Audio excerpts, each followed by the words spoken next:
整条漠河哪里还有比公主更美的姑娘？将来啊，公主定能嫁给如意郎君。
你还好意思说呢你啊？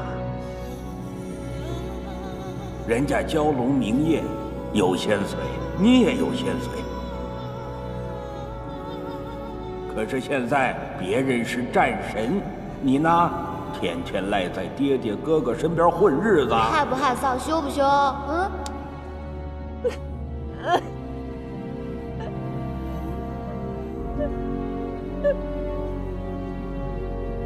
记住了，只要有诚心，一定会感动神明的，一定会的。哎，好了，早点睡觉吧，明日再讲。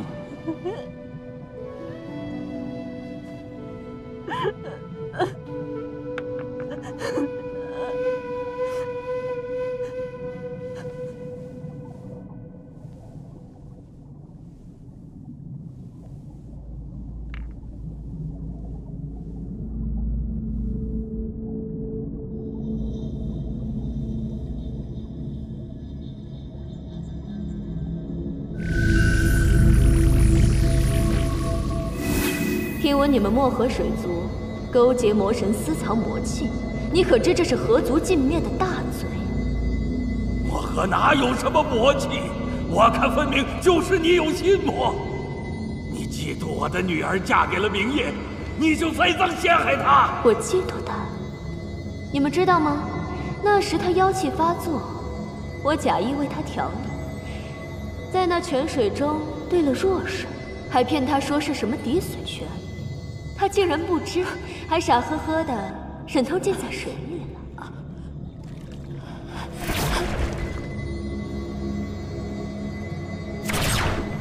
老帮妖！今日你漠河水族河族全灭，全是因为你生了一个好女儿。是她不自量力，竟敢染指属于我的明夜。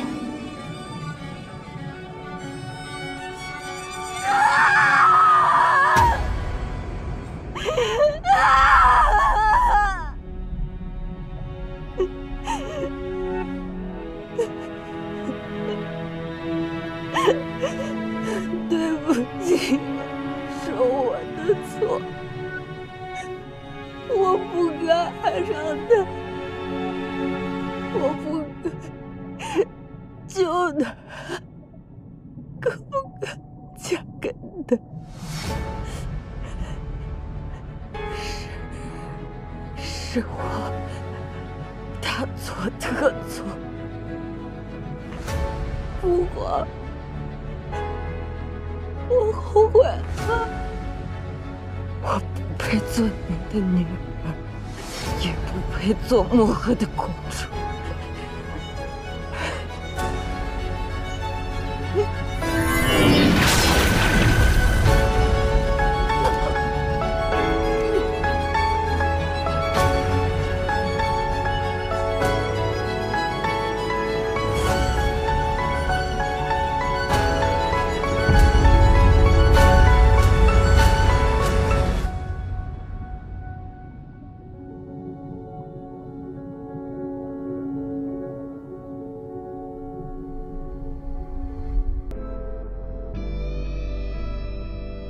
镇水神师在上，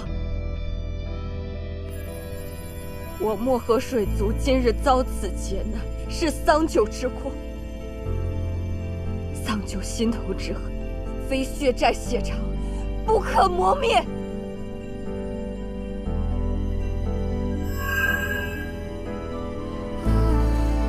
只要能手刃仇敌，桑九甘愿堕落。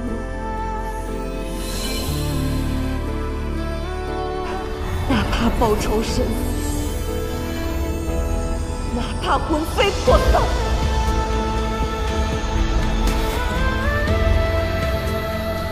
亦无怨尤。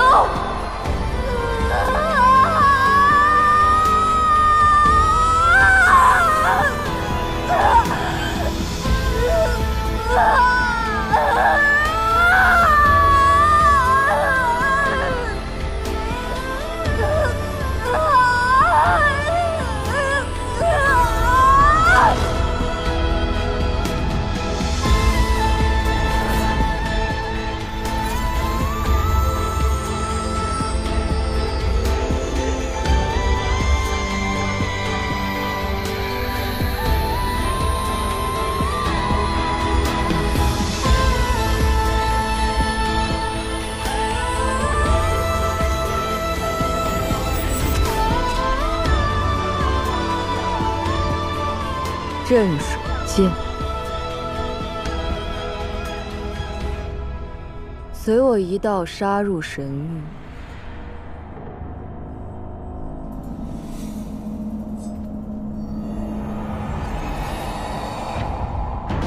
剐了天欢！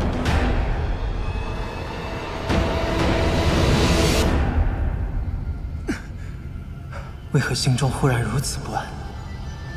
不行。炼化之法凶险，须得静心施法，不能功亏一篑。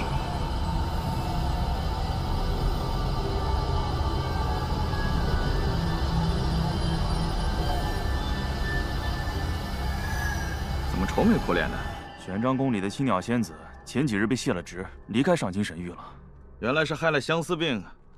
不过我听说，最近好几座宫殿的仙娥都被换成了腾蛇一族的，说是天欢圣女的意思。如今诸神陨落，只怕上清神域不再是过去的上清神域。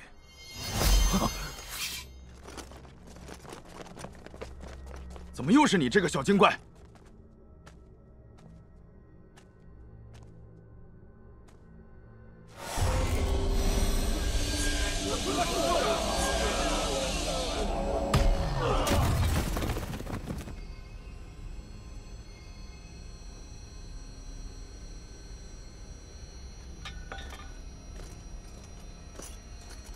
贵客到此，有失远迎。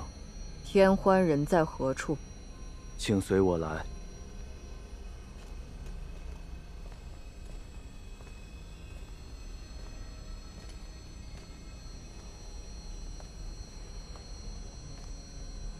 圣女开恩啊！我们也是辛辛苦苦的修炼了好几千年，才觅得机缘进了上清神域，求圣女不要赶我们走。我当然知道你们修行不容易了。不过这也怪不得我，要怪啊，就怪桑九吧。此事与桑夫人何干？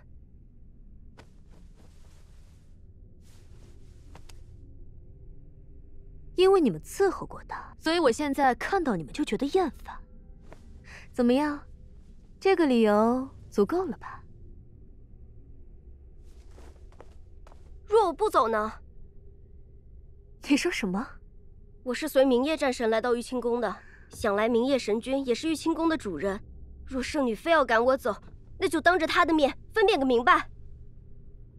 你拿明夜威胁我？从前的12神明皆在之时，上清神域也不是谁都能独断专行、狐假虎威的地方，凡事都要讲个公道。小小花仙也敢冒犯我？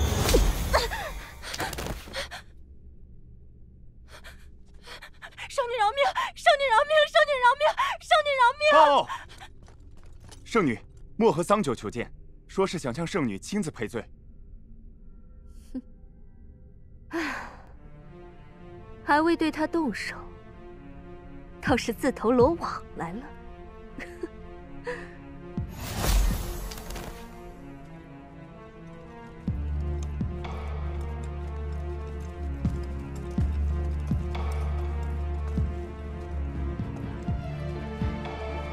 桑九，你不觉得现在才来和我赔罪，已经晚了吗？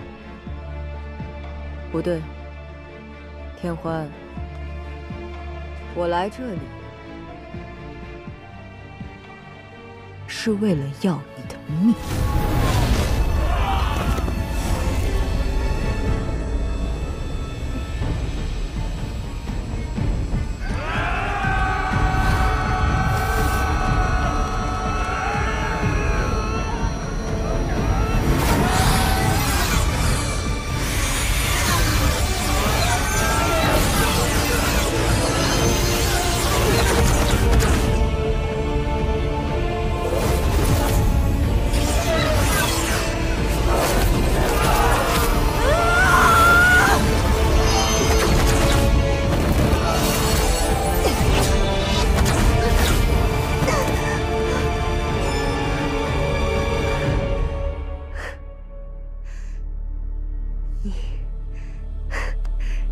竟然入魔了，真是个肮脏下贱的棒妖！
可惜了，圣女，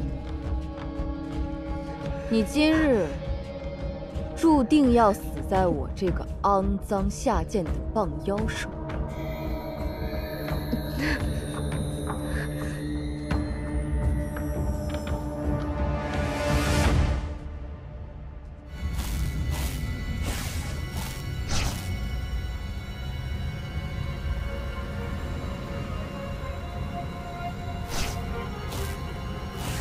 时机已至。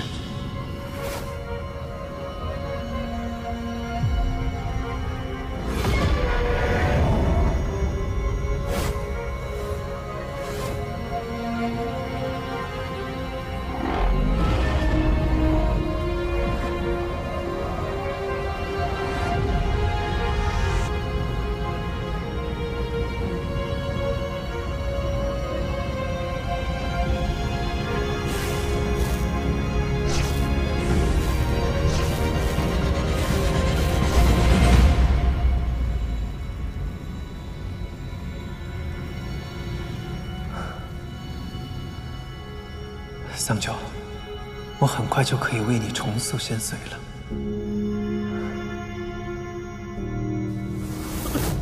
神君，神君，神君救命啊！刚刚有个魔女杀进了上清神域。魔女？她抓走了天欢圣女，往东南方泉水处去了。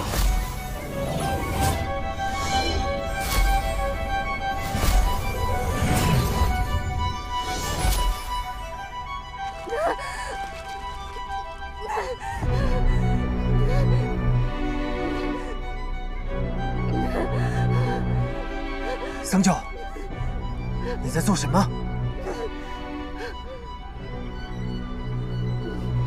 你入魔了！明夜，你终于来救我了！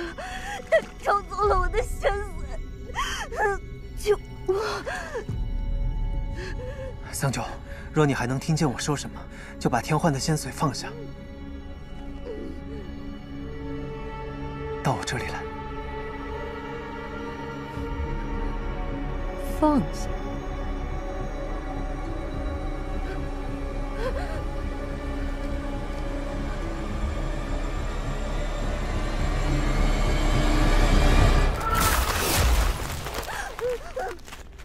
桑九。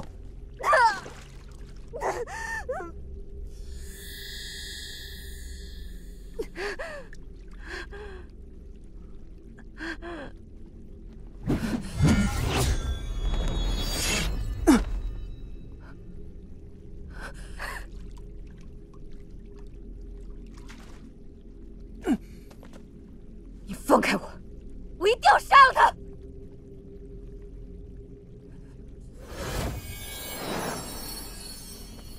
神君，先救人。是。桑九，你究竟遇到了什么事？为何入魔？事情就是如此。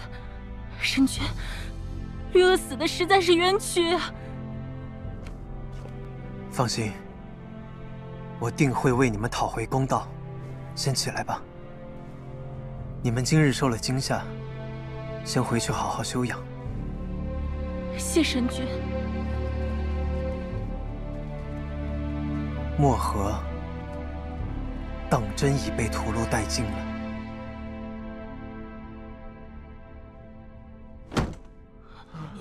就算是被裹挟逼迫，可你们身为上清神域的天将，怎可如此奴颜婢膝、助纣为虐？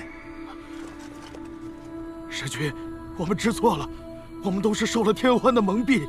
那日从漠河回来后，我们就一直觉得良心不安，还望神君看在我们为神域效命多年的份上，功过相抵，从轻发落，饶了我们！你们几人废去修为，打入地牢，等候发落。滚！带走。是。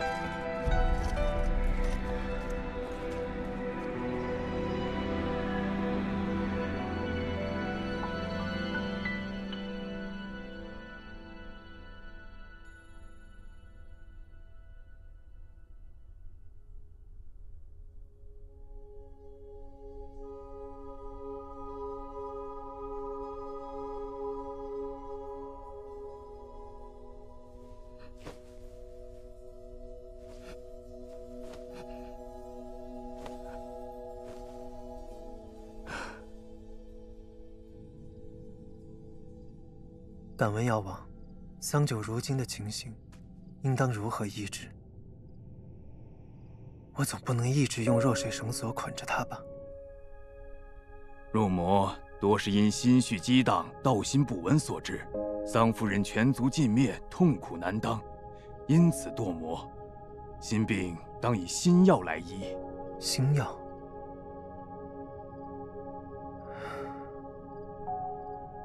这谈何容易？我去看看他。且慢，神君若此刻现身，恐怕又会勾起桑夫人心底悲痛，会使她继续沉沦魔道。不如暂时让她独处，以神域纯清之气消解些许魔气，每日送些化浊生清的膳食汤药，待她心绪平复，再相见为妙。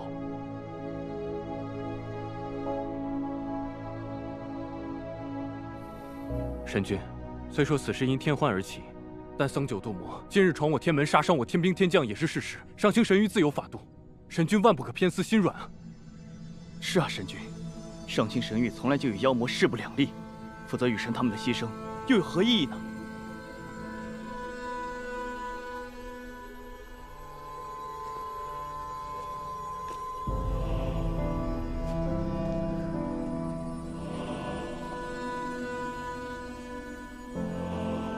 桑九，你想没想过，明夜多年与魔族不共戴天，他众多至亲至爱的袍泽都死于魔族之手。你如今入了魔，他可会容你？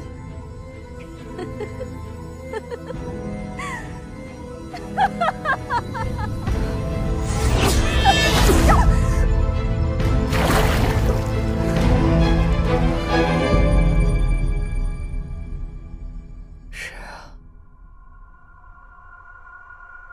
我已经无法回头。神君，天欢圣女已经醒了，她失了仙髓，又浸在兑了弱水的泉水中许久，正在大哭大闹。她认罪了没有？认了，这是供述。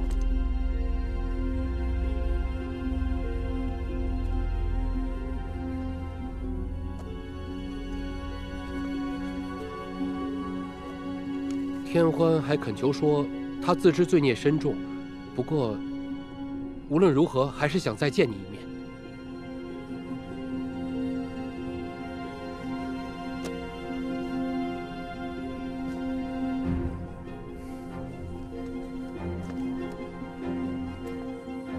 你去告诉天欢，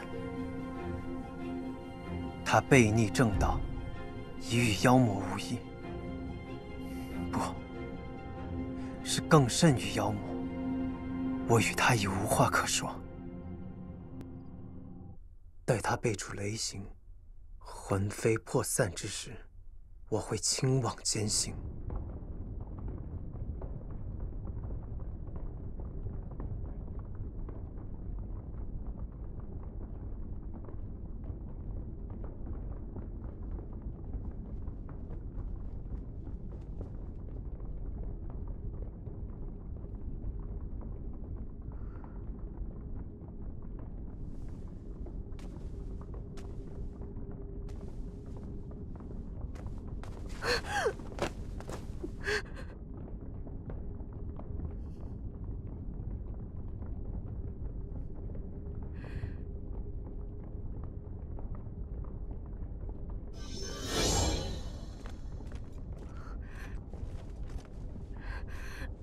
如何？圣女放心，按照您的吩咐，我已经通知了族中长老，他们很快就能见到明夜神君了。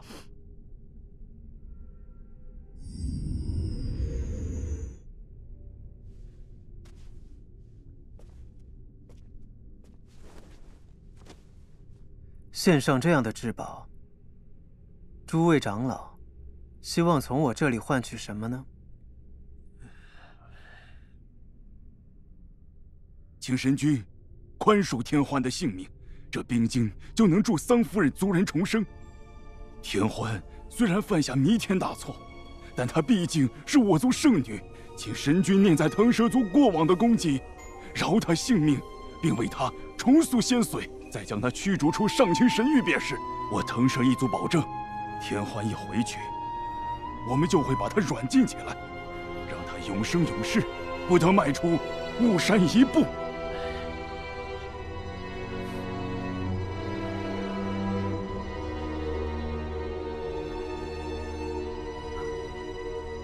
我可以饶天欢不死，但你们若想让我为他重塑仙髓，还放他返回雾山，诸位长老会不会太贪心了？那明夜神君咬死不能重塑仙髓，也不能放你离开。长老们已经尽力了，好歹保全了你的性命。保全性命。我如今失了仙髓，又被困在这暗无天日的鬼地方，还能活几年呢？就算没有雷击之险，也不过是等死罢了。明夜，你真是好狠的心呐！可笑，我父亲待他恩重如山，我爱他至死。他竟然如此待我，明夜，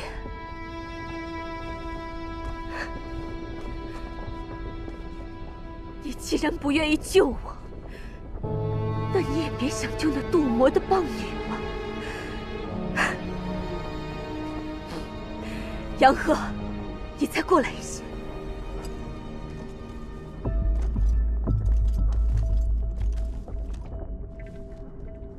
告诉长老，先扔进荒渊，再把这个消息告诉桑九。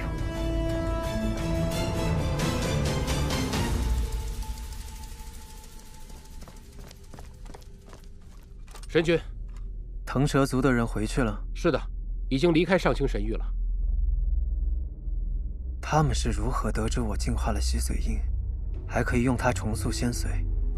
许是听到了什么传闻？派人盯着巫山，将那几个长老每日的行踪尽数报知于我。是。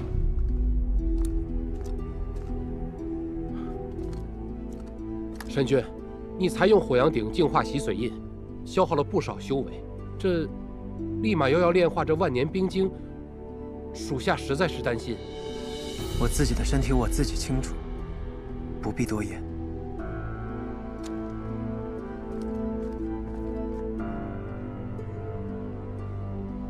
若我将这冰晶制成灵气，再将漠河水里留下的躯壳置入其中，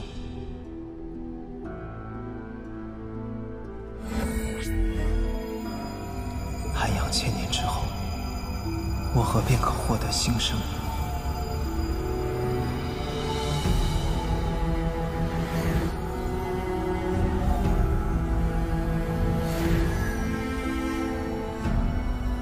桑九心有慰藉，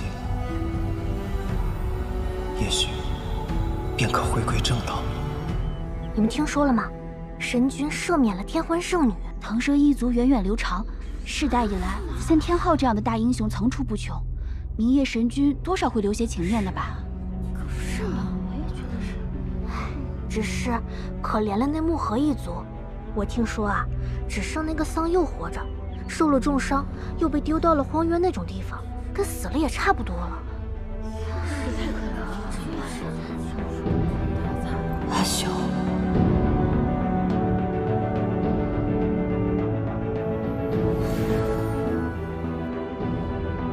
阿修，阿修，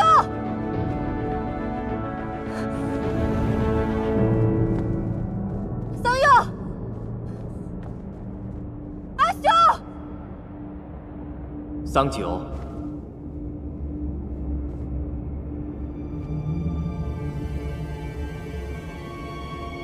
季泽神君，是你吗？是我。荒渊不是你该来的地方，你本是妖体，再往前走，便要万劫不复了。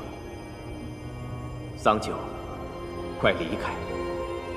找不到我阿兄，我是不会走的。桑九，不要一意孤行。荒渊终究是妖魔，你应对不来的。明夜人在何处？为何让你孤身前来？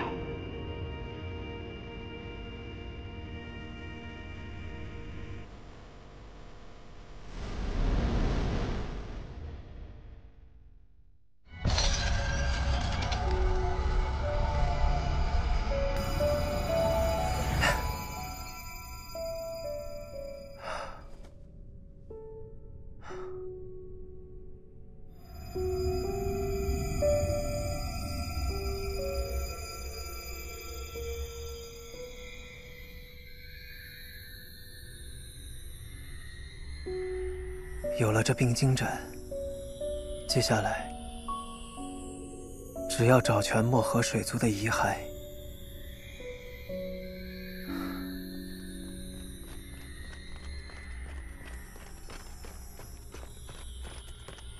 神君，派出去的士卒回报，那几个雾山腾蛇族的长老果然行踪可疑，他们在暗中和玉清宫的几个侍从联系。神君，神君不好了，桑夫人不见了，几年里还死了个天兵。神君，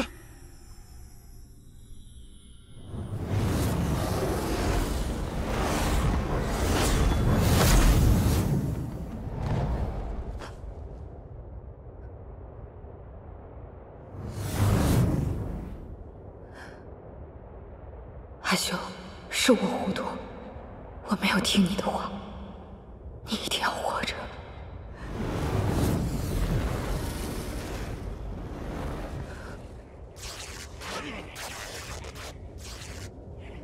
这是阿修。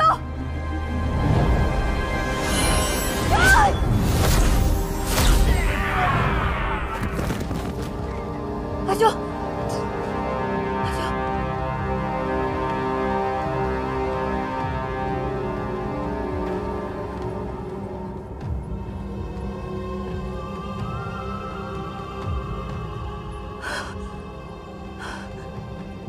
太好了，你还活着。对不起，我来晚了，我这就带你离开。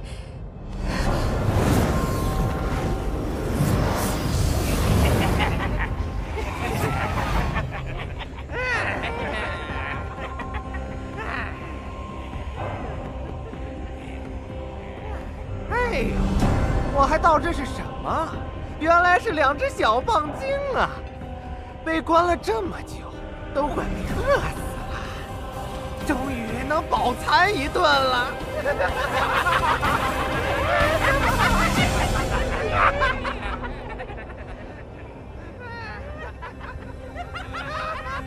让开！这棒精在嚣张什么？今天让你们俩都离不开这里！兄弟们，下！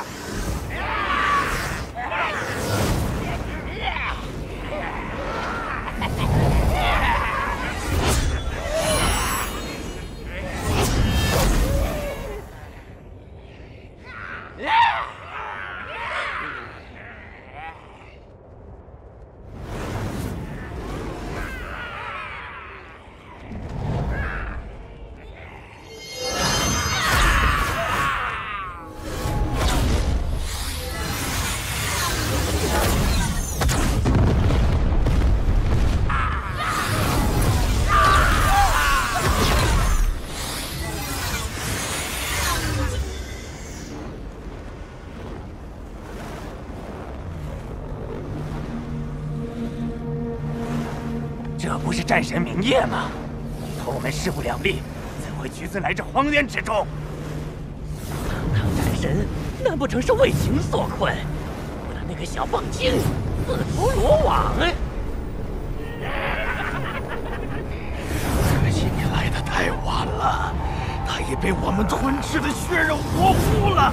一起上！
为什么我们只能受到欺辱，而天欢做错了这么多，还能得到宽恕？你们什么都没有做，却要遭受苦难。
桑九，醒来吧，别再堕落下去了。堕落？你们这种高贵纯洁的神君仙子做了坏事，那才叫堕落，不是吗？桑九，跟我回去吧。过去种种，诸般过错，我都会想办法弥补。回去？我能回哪儿去？你告诉我，我能回哪儿去？眼下他情绪激荡，怕是我和他说什么他都听不下去。需先稳住他的心神，不能让他继续堕落。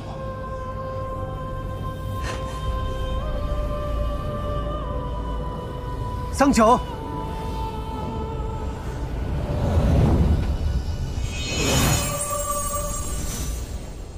那些屠戮漠河的天兵，可都是你的部下，如何处置？杀了吗？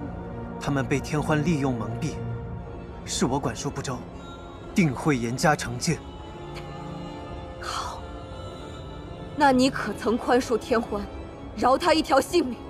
请神君饶恕天欢性命，我族愿献出冰晶斩，助桑夫人族人重生。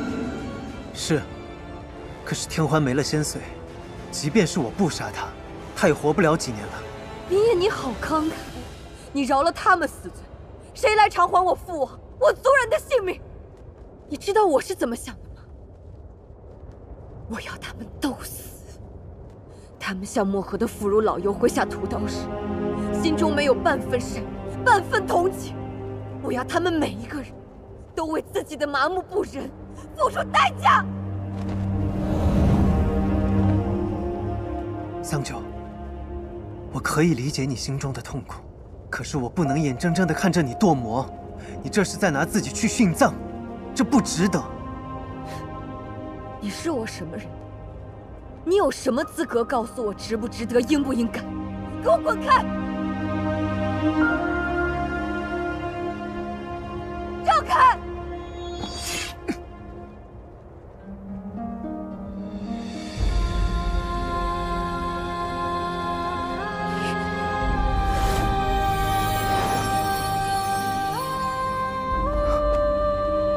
桑九，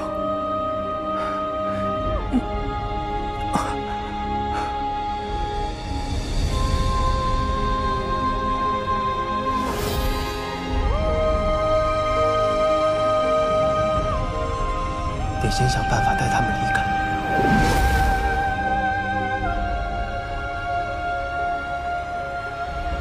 桑九，明夜，好久不见。纪泽，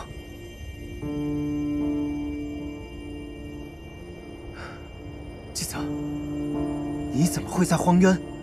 我以为你……不错，我本体已陨，只是元神尚在。我已决意以神躯镇守荒渊，永囚于此。我虽在阵眼中无法动弹，但可以试着送你们离开。荒渊凶险万分，一定不要再来了。纪泽，纪泽，等等！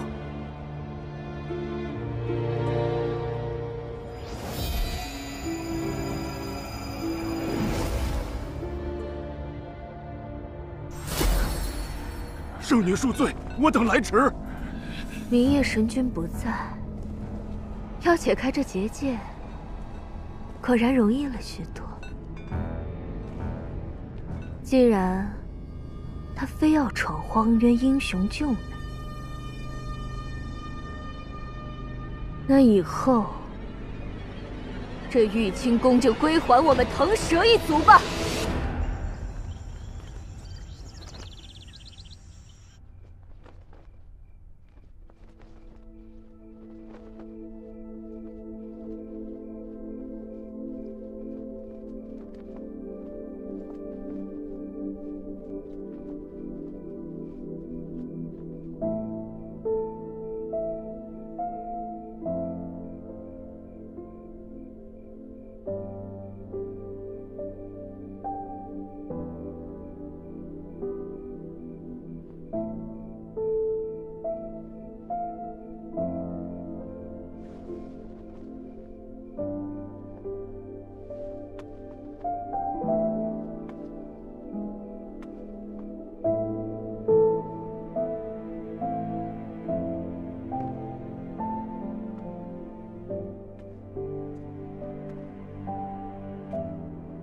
为何带我来这儿？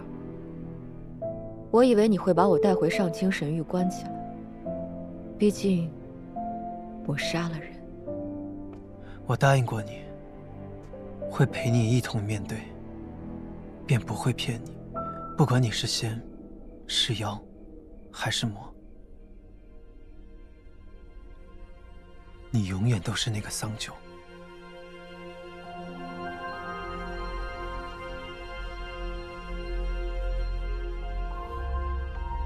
我阿兄何在？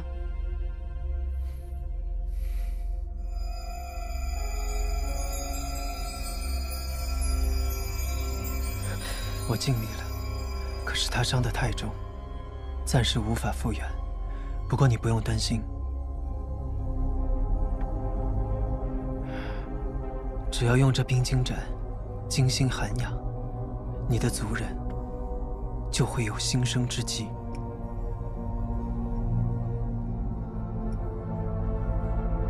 阿兄，只要将漠河水族的遗骸置于斩中，1000年之后，你的族人就有机会回来。这战中的神灵是明夜。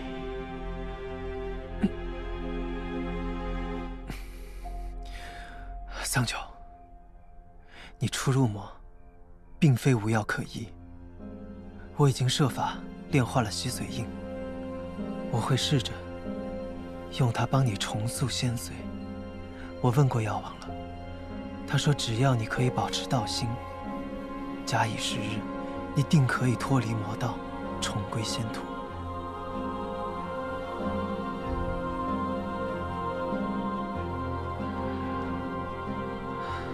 桑九，我真的很喜欢和你在这里一起生活的日子。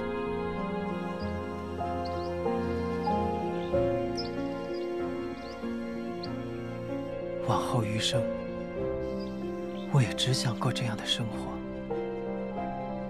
不管付出任何代价。你可以。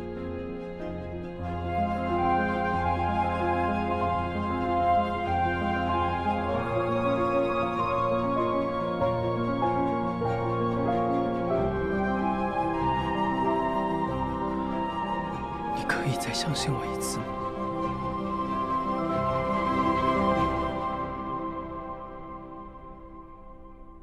这万年冰晶，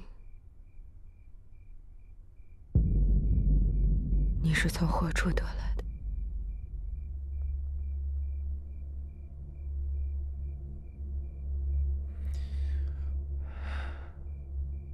腾蛇族。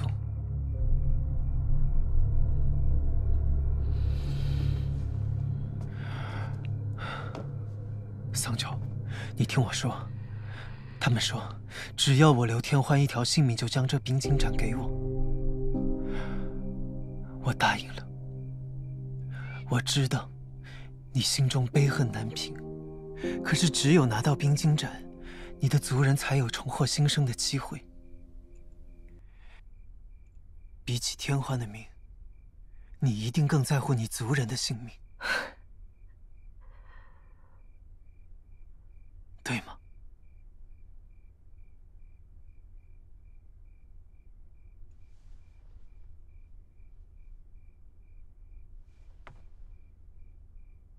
明夜，你公正无私，以身作则，是个再好不过的神明。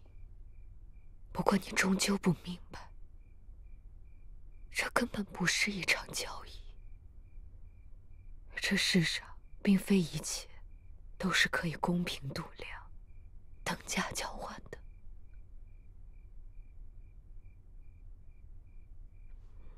明夜，你还记得我父王曾经给我讲过的那个故事吗？那个割下自己身上的肉去救白鸽的国王，最初让他做出选择的，也不过是那一点怜悯之心罢了。那只鸽子如此洁白可爱，谁能不心生怜悯呢？就像我，自然而然地对你动了心，喜欢上了你。即使知道我要为此付出代价，我依然愿意为此拿起刀子。那时我以为这份孤勇足以让我承担代价，可我没想到，这代价会这么大，这么大。国王为了他的一点初心，割尽了全身的血肉，而我为了你，害死了整个魔河。我是多么的可笑，多么的可恨！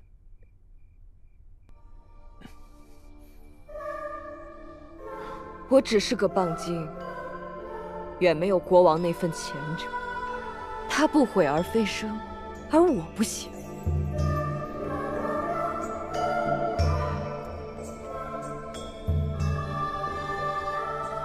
我后悔了，我后悔的恨不得杀了我自己。自从天欢屠尽我漠河的那一天起，我心中就只剩下赎罪和复仇。再也没有你了。不，救我阿兄的办法，我自己会去找。战神明夜的这份情，我承受不起。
仇人，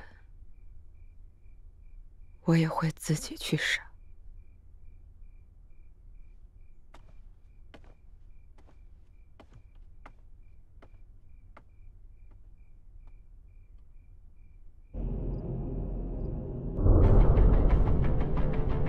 天欢，腾蛇一族满门英豪，你怎能做出这种内外勾结、鸠占鹊巢的事情？是啊。你也说我腾蛇一族满门英豪，我身为天昊之女，如何不能做这神域之主呢？笑话！你蒙父辈阴蔽，自己却未见尺寸之功，如何做神域之主？我们孙明夜神君奋战诸魔时，你在何处？我们绝不会向你低头！哼！神君归来，看你们腾蛇一族该当何罪？明夜，他甘愿自轻自贱，去那满是妖魔的荒渊救一个小妖。他有什么资格问我的罪？何况，他能不能从那鬼地方出来还两说呢。不必废话了。既然你们不愿奉我为主，来人，把他们给我投入火阳鼎里烧了。你烧的多了，总有一条合我用的仙髓。用炉子炼化仙髓，倒是个好主意。不知杀了你们整个腾蛇族，能不能炼出点有用的东西？桑九，你竟然还活着！他是魔，抓住他，杀了他！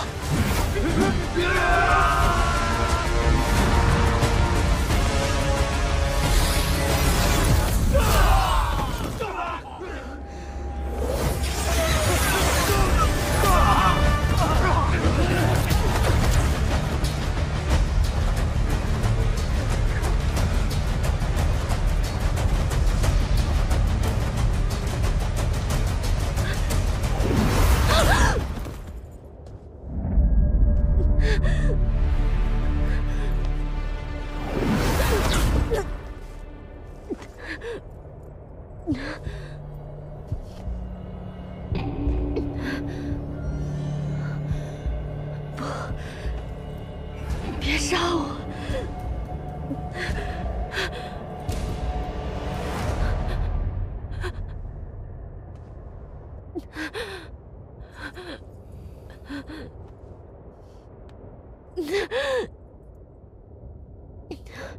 原来圣女也会怕死啊，那和我们这些小精怪也没什么差别，谁又比谁高贵呢？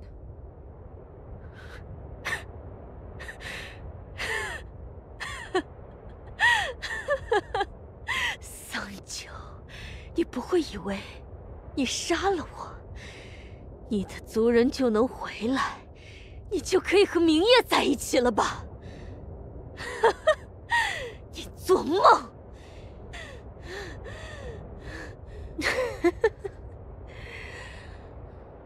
死到临头还在嘴硬。没错，你比我幸运得多。你和你整个腾蛇族马上就要团聚了。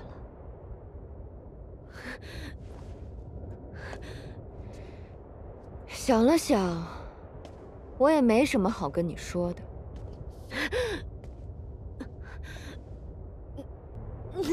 再见了，天欢。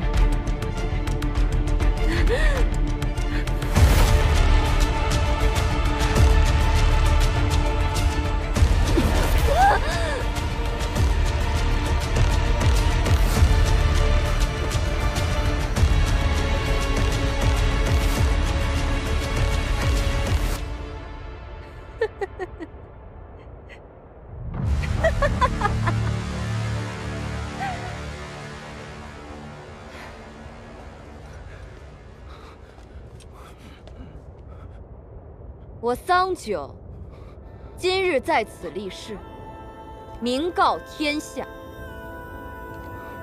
我将追杀腾蛇族人，直到世间再无此族。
我分明有移山拔海之力，却还是不抵挡。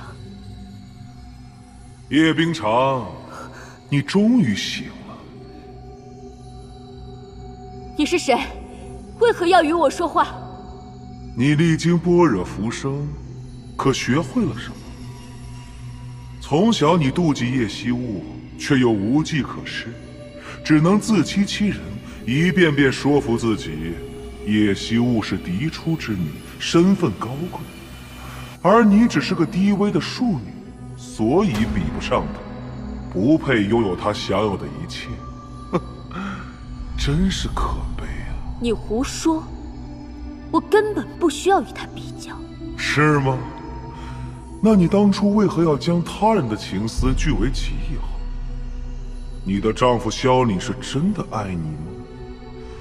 若是你身上没有那条多余的情丝，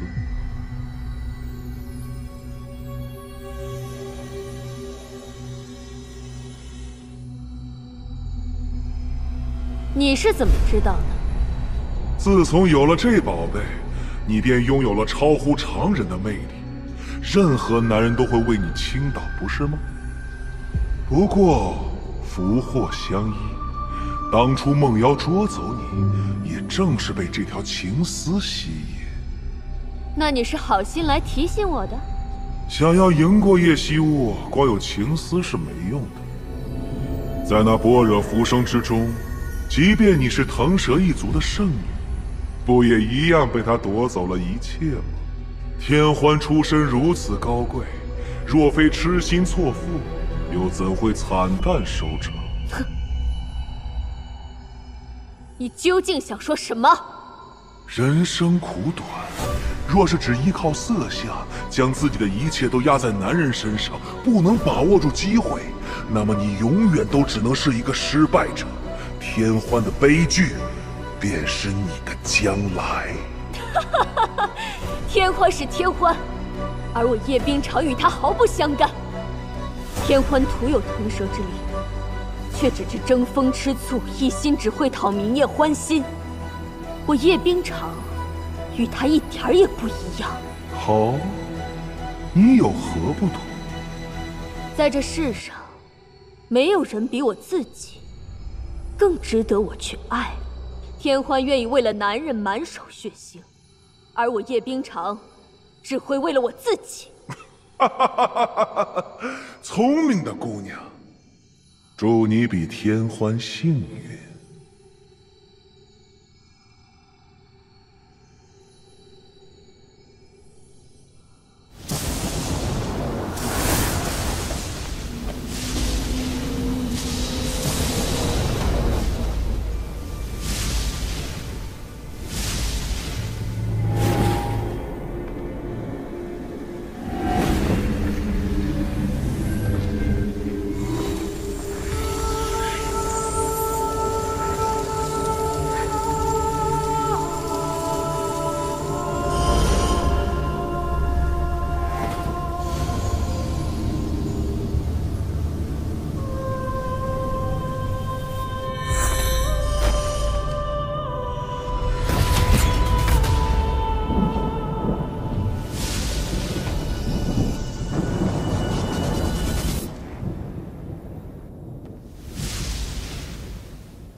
天欢，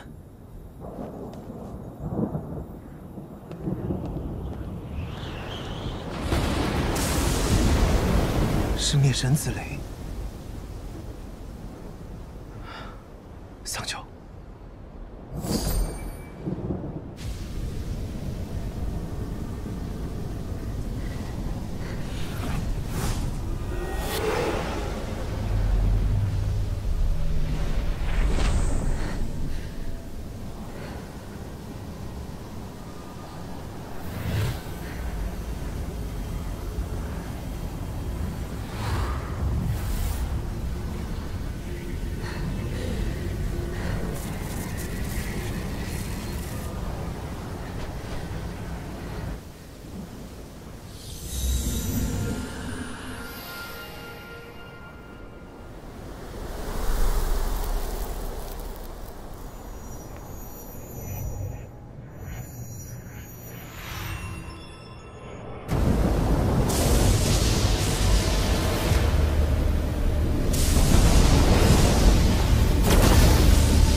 桑丘，那是什么？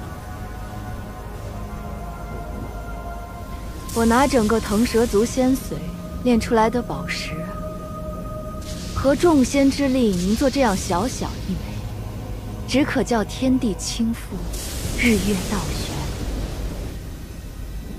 不如就叫倾世之玉吧。你想用它来复活你的父兄？怎么，你又要来阻止我？桑丘，你不要用它！你杀仙取髓，以魔火炼化这种邪僻之物，有伤天和。因此，才会引来雷劫。这世间因果相连，你一旦使用了他的力量，来日必定要偿还，不得善终。不得善终。从我拔出镇水剑的那刻起，我就没想过什么善终。明夜，你未免管得也太宽。让开！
怎么？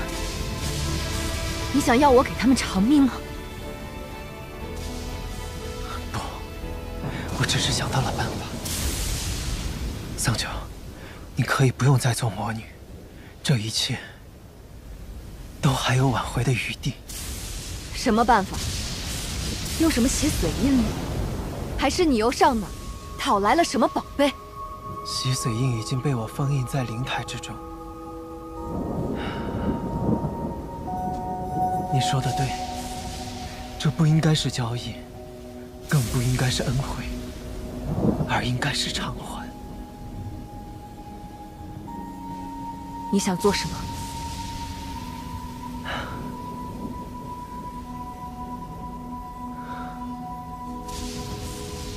桑九，你看，这是灭神紫雷，足以叫仙人魂飞魄散。它出现，皆因你逆天而为，炼化青石之玉。劫雷落下，恐怕将无法抵抗。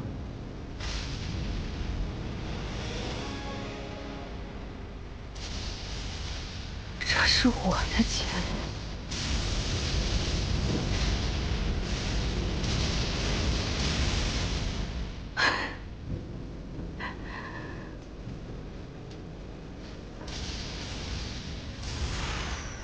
没想到，只差一步，我就可以复活所有人。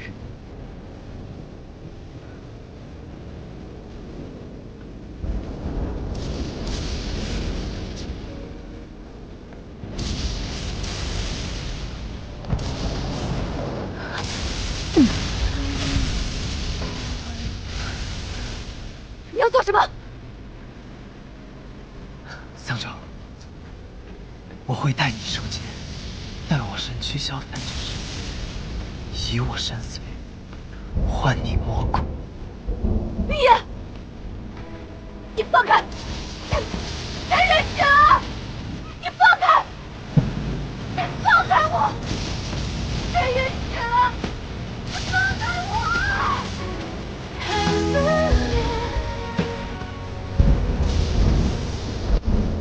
桑九，你知道吗？我一直都没找到机会向你道歉。我是第一次做人丈夫，不懂得如何去爱一个人。这么久以来，也没有为你做过什么。等我开始懂，你却什么都不想要。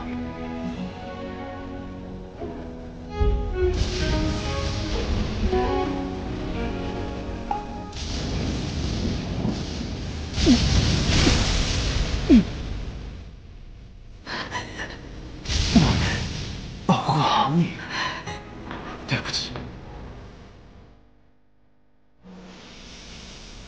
你没有错。 是你的丈夫不够好，是我让你成了妖，堕为魔。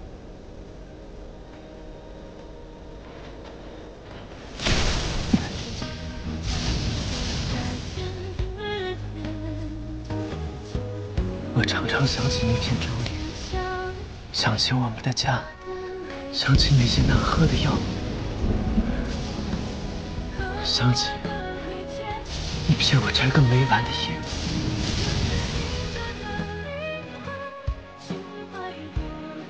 我还会想起你跑着跳着的你，睡着的你，大笑的你，流泪的你。如果有的选，我真的好希望可以和你永远待在那片竹林茅舍里。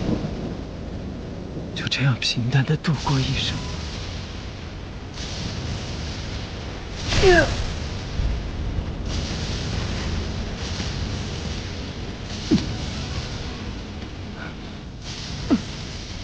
没有的，没有的，林烨，不管你说什么做什么，不管你是生是死，我都不会原谅。 你放开我！放开我！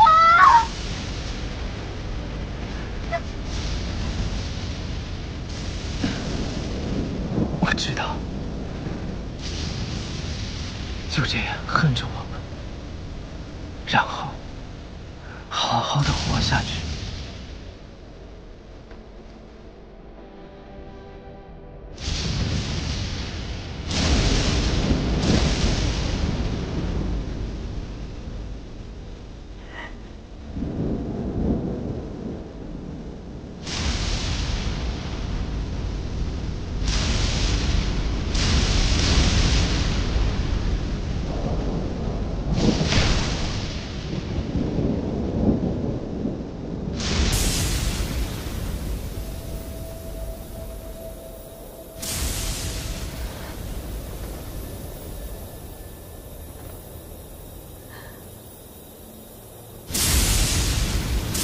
林烨，其实我早该死了，我的肉身早在荒原就被吞噬殆尽。我不明白，为什么是我做错事，却是他们遭受苦难？为什么我们只能受欺辱，而天欢就能得到宽恕？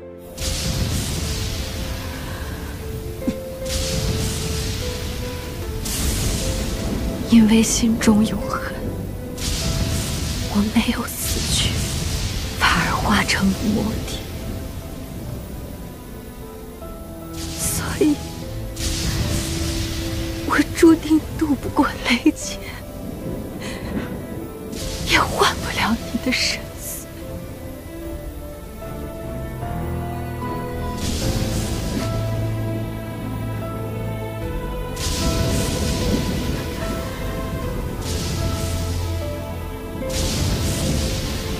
你永远也别想偿还这是你欠我的。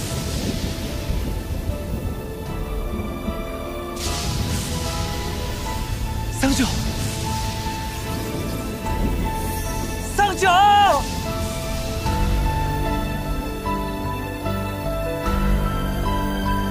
桑九。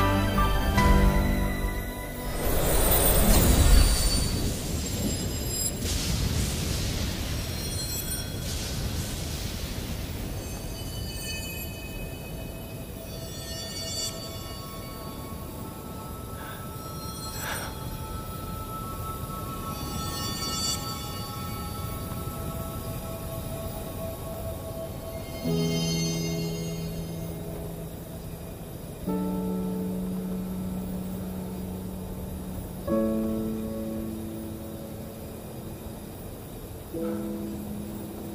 九，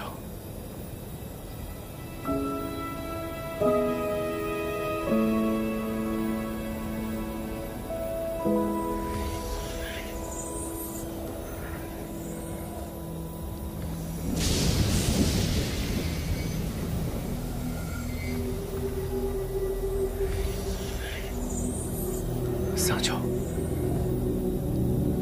既然你要成魔，那我便同你一起成魔。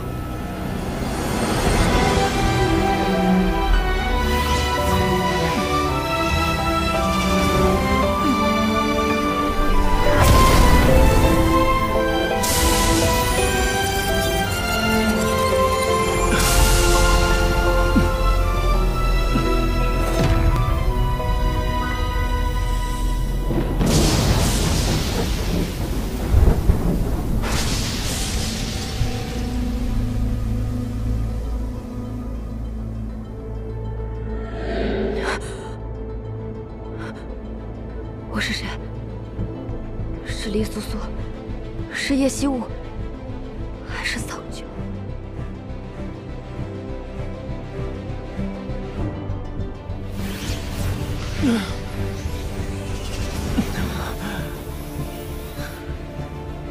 他的眼睛是怎么了？这交一直沉眠，是在不断经历般若浮生的梦境。成魔还是成神，就在此刻了。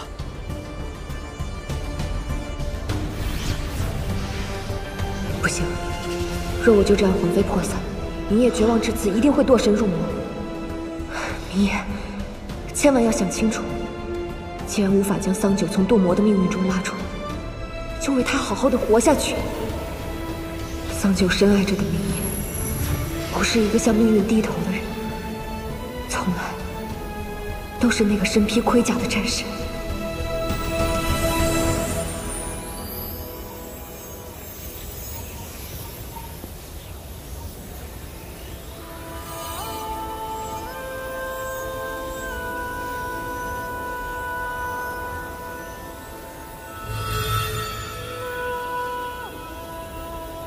魔兵还没走，那就是今日还有机会见到你。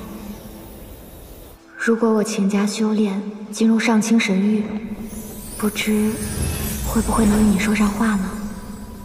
能不能告诉你，有个小棒精一直都喜欢你，喜欢着保护整个漠河、整个三界的战神。喜欢着刚正不阿的你。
算是出来了。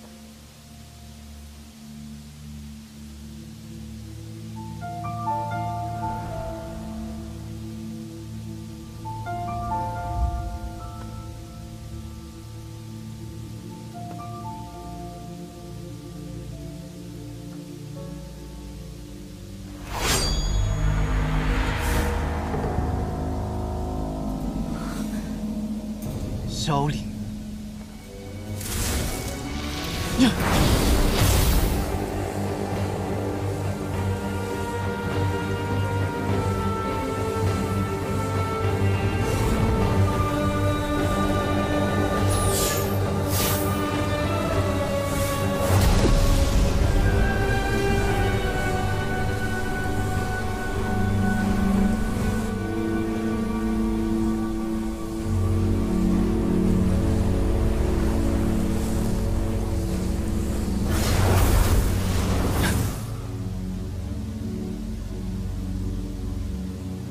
叶希雾，叶希雾！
这蛟龙实在可恶，白白叫顾兴师动众。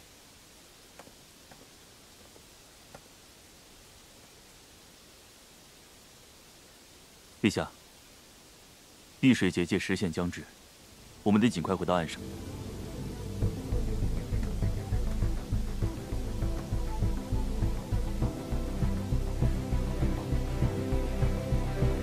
明夜，你为何选我进入你的般若浮生呢？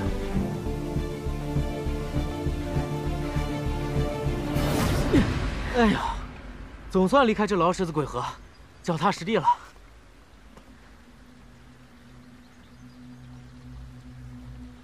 希雾，杀了他！希雾，我是姐姐啊。大姐，对不起，我刚才……没关系，都过去了。冰城，二小姐，你们没事吧？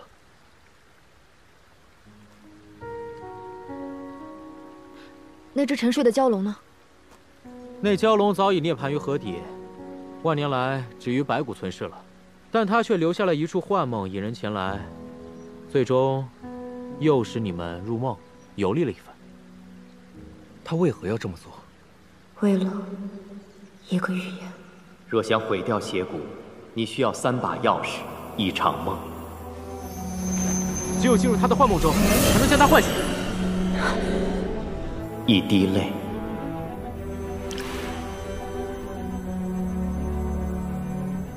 1缕丝。明夜最终没有入魔，又为情所困，所以在生死之后布下这出幻梦，大约是为了点化有缘之人吧。哎，你们进去都看到什么了？他点化你们什么了？桑九，希望有一天，在这世间某处，你与明夜能再遇到彼此。好在谭台烬未能得到魔教，走吧，我们先回营。西武还有事未了，先不跟大家回去了。不是，我的二小姐，你又要去干什么呀？我要去景国，若能做成，再告诉你们。哎，二小姐，你是去找死吗？你刚刚毁了澹台烬的大计，你现在回去被他抓住，他不得抽了你的筋，扒你的皮呀？让他去吧。啊？虽不知你要去做什么，但我相信你一定能做成。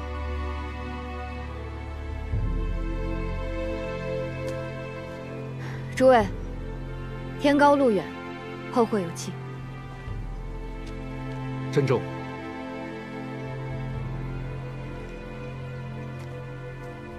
哦，对了，庞博士，此物名为过去镜，待有朝一日你返回仙门，记得将它带回逍遥宗保存。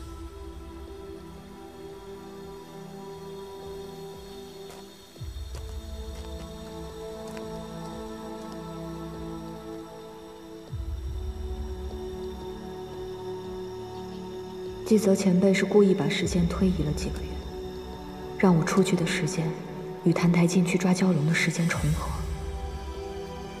一场梦，一滴泪。现在我经历了，又得到了。接下来，要让魔神生出情丝，爱上我。那我要做的就只有一件事。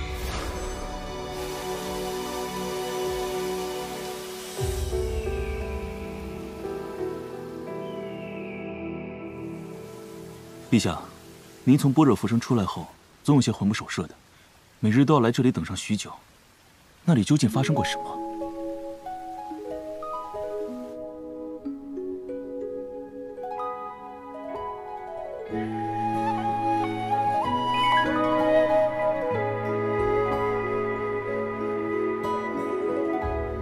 为何总是回想起般若浮生的事？桑酒。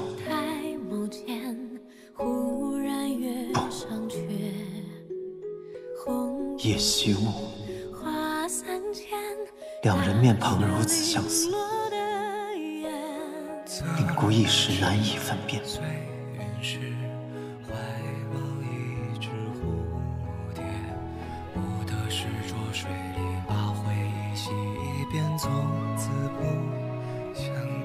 这斗篷难看死了，我不要了，送你了。你醒醒，澹台烬！ 情丝盘踞，全已随无爱，抱无尽的后怕。你终于醒了，照顾了你一个晚上，累都累死了。你记得把药喝完啊，我先睡。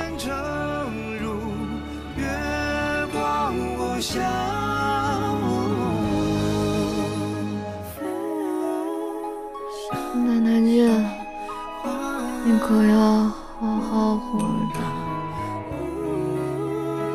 以后一日三餐你都来这里吃，春堂会给你送饭，给你什么你就吃什么，不许再给我吃那些乱七八糟的脏东西。好像真的只是一碗饭。澹台烬，我会将你押回圣国，然后把你关起来。 让你从此不见天日，每一日每一刻我都会盯着你。只要我活着，你就别想再吸食妖丹，再去害人。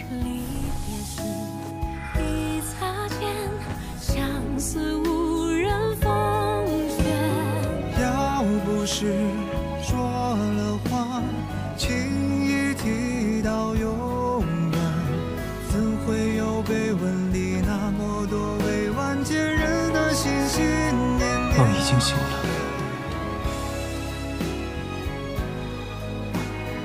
已经过去了这么多日。叶惜雾与萧凌已经离开了吗？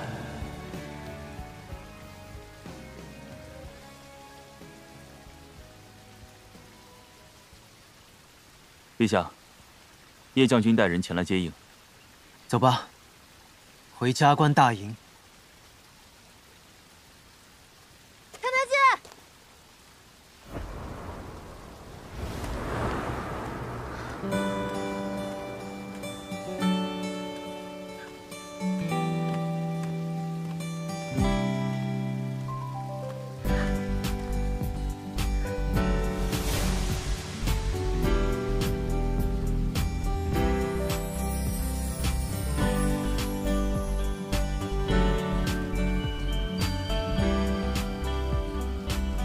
你不是都走了吗？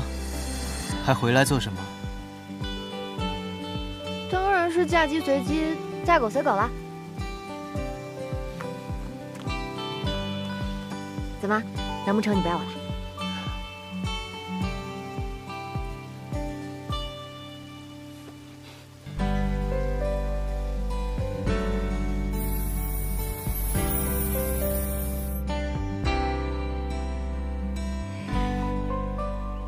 花言巧语。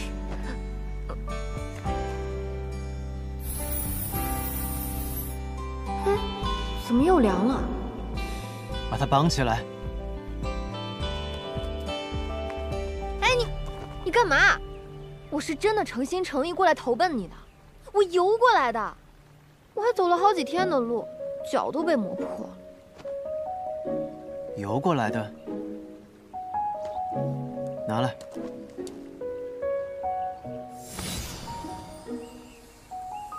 偏首领，把他牵回去，看看是不是被什么脏东西附身了。记得仔细检查。好。哎，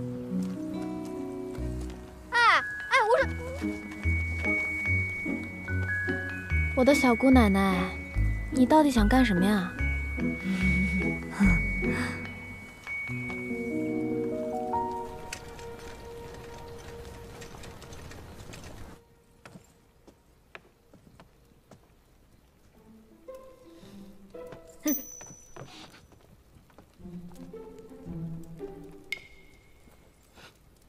你就在这儿老实待着，别耍什么花样，不然那个人真的会把我的狐狸毛薅下来。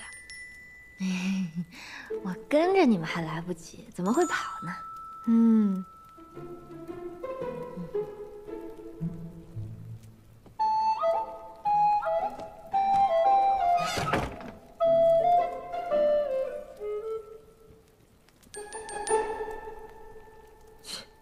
还真是俘虏的待遇。哎，万事开头难。果真只要舍得下脸皮，就没有说不出口的话。究竟要如何做，才能让小魔神爱上我，生出情丝呢？方才我在河边挽住他，那珠链好像烫了一下。看来还得主动些。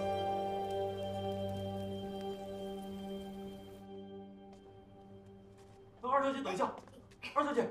谁？是我。让他进来。哦。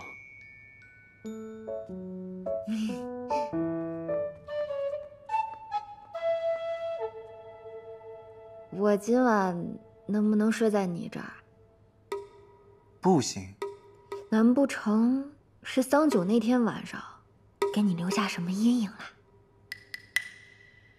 闭嘴！这么说来，你在般若浮生走了这么一遭，难道就没有什么体会吗？体会？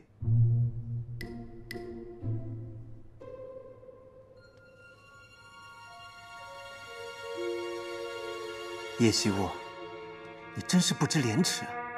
想些什么呢？不是那个，你这人怎么总想些奇奇怪怪的？我是说感悟一类的，感悟。感悟？感悟当然有了。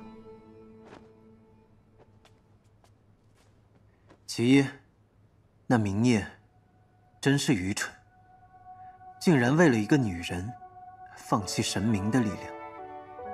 其二，那上古魔神当真是强大，有朝一日孤要取而代之。别呀，大哥，怎么羡慕上魔神了？那什么，谭太监，这么缠绵悱恻、令人心痛欲绝的爱情故事，你难道就没有什么别的想法吗？比如，我就觉得，若我喜欢一个人，一定不能像桑九那么卑微，要大声说出来才行。大声说出来。所以我就来找你了呀。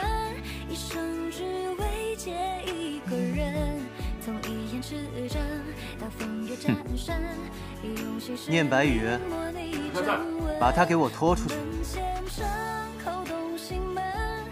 唐太监，你是不是害羞了？拖出去！是。你是不是害羞了？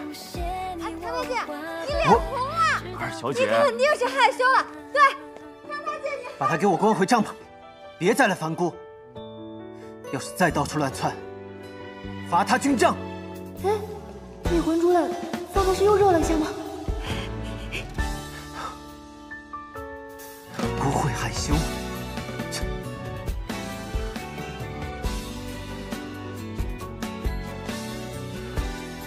不知怎的，这几日想到叶修，总觉得胸膛之中有些发痒，像是有什么东西要钻出来了。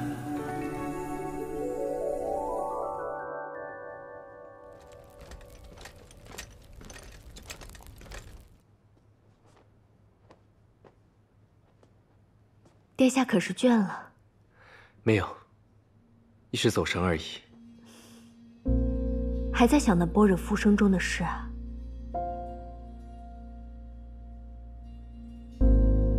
殿下，我入梦是身不由己，天欢的恶事也绝非我所欲。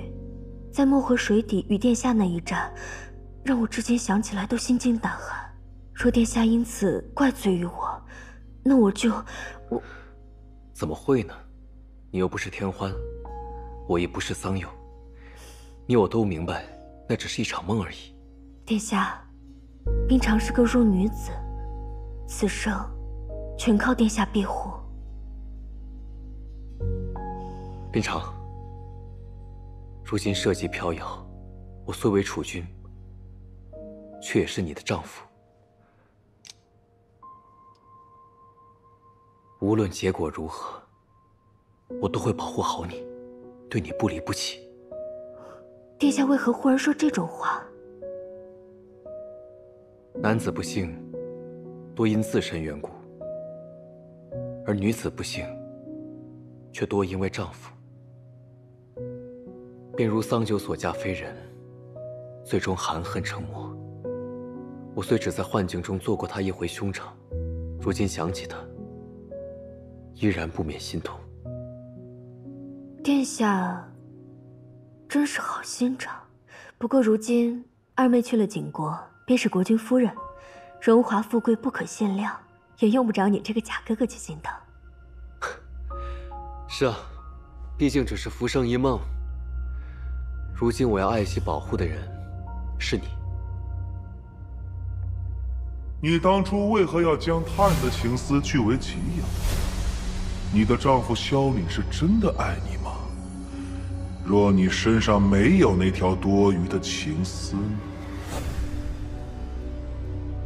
是啊，如果没有情丝，他怎么可能真心爱我至此？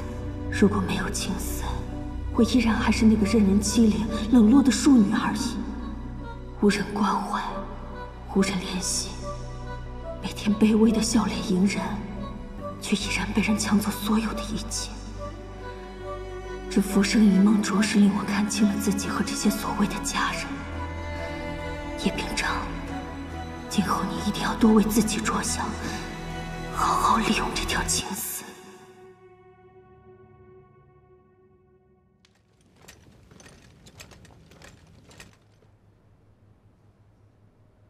陛下，已将二小姐送回营帐了。喝茶。你拖出去！你是不是害羞了？你肯定是害羞了。对，唐太监，你害羞了。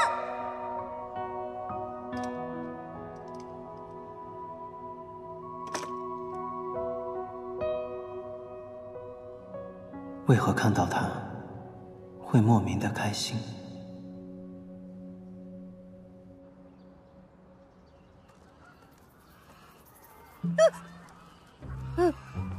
好骗人，上刀山下火海都行。你这个真的不行，不行也得行。派你来打扫禽舍，照顾这些随军补给，是咱们陛下的意思。唐太监怎么这么狠心？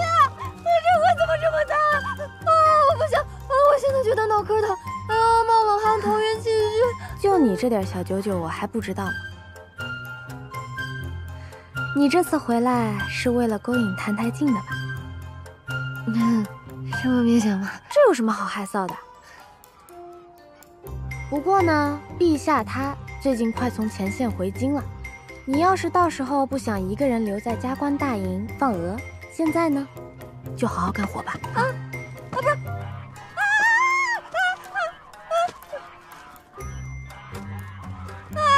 你别走啊！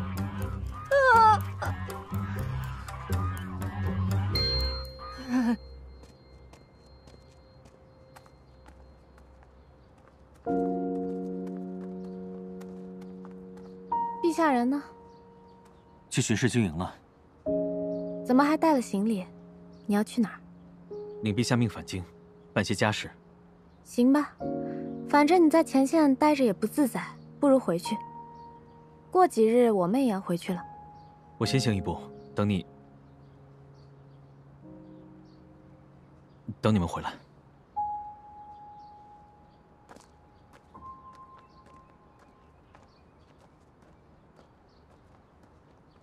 我来和你通报一声，你老婆已经在乖乖放鹅了。最毒男人心啊！哦，白羽，过去看看。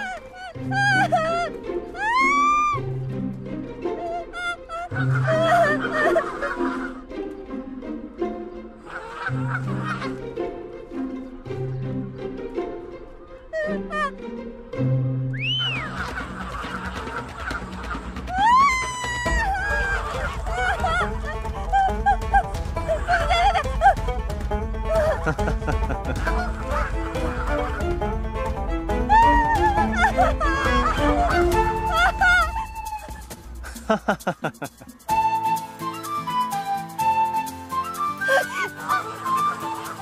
谭台烬，你不是人！哈哈哈！小魔神的笑怎么不一样了？是我的错觉吗？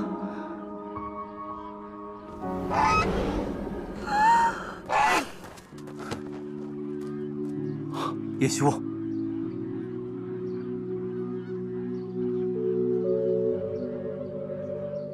他发烧了，去叫军医。属下这就去开药。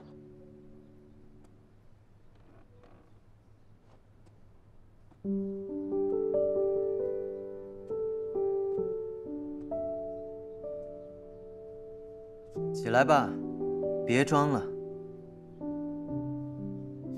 要不要再找几只鹅来叫你起床啊？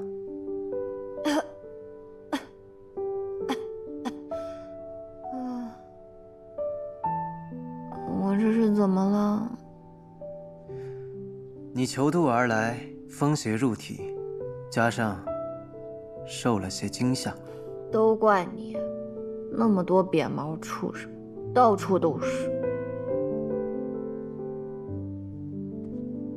起来吃些东西吧。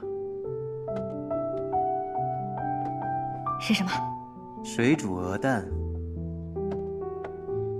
鹅蛋羹、盐水鹅肉。好家伙，一言不合灭人满门，真可怕。吃吧。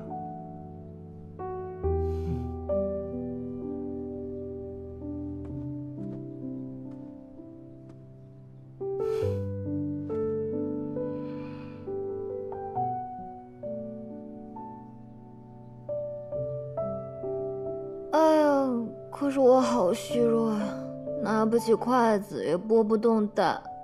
要不你喂我吧。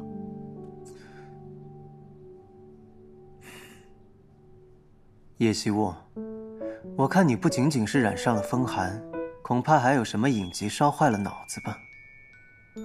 军医，哎，别瞧别瞧，你这人怎么这么狠心啊？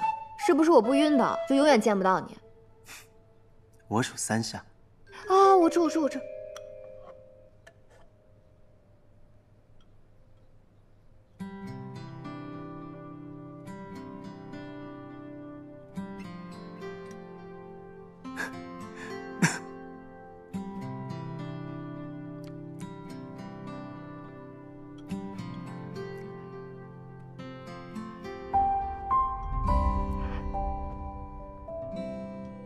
好吃吗？还不错。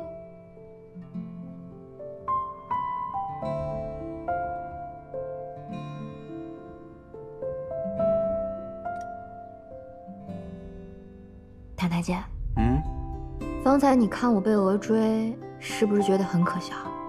我看你挺高兴的。你有没有觉得心头痒痒的，嘴角不由自主的上扬？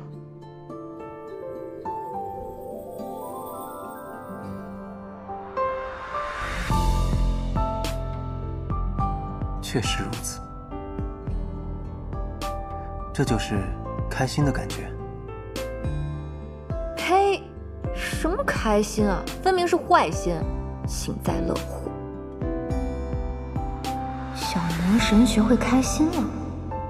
难道说经历了般若浮生，他的情思已在逐渐苏醒？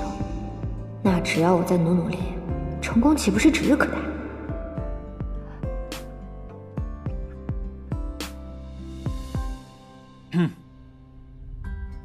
你吃吧。哎，你要去哪儿？既然你已经没事了，那就好好休息。我先走了。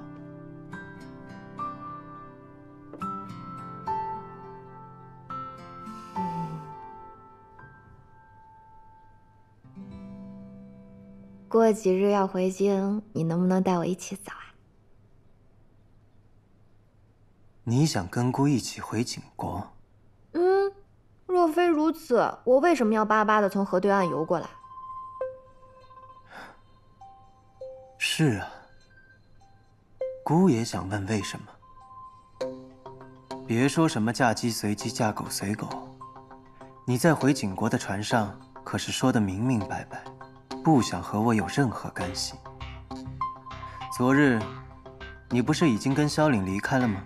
为何不干脆让他直接带你回圣国啊？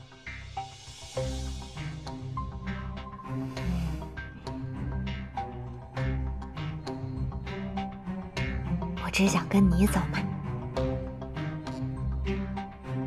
叶希沃，自般若浮生出来，你就一直怪怪的。我告诉你，我不是明夜，没有他那么光明磊落。我不想拯救三界，也不想庇护黎明。我知道你不是明夜，我也不是桑九，可他们是夫妻，我们也是夫妻。桑九和明夜最终都没能解怨释结，我们还有机会。更何况我这一路走来还遇到了很多百姓，他们可不管国君姓什么，哪里有活路他们就会去哪里。你治国有方，不仅我喜欢你，想跟着你，大家也都喜欢你，都想跟着你啊。叶希沃，你嘴里没有一句实话，叫姑如何相信你？反正我人都在这儿，任你处置了，爱信不信。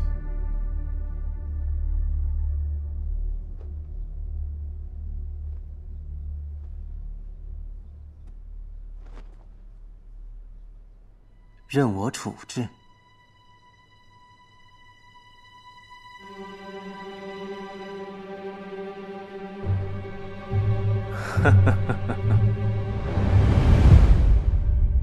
御前侍女？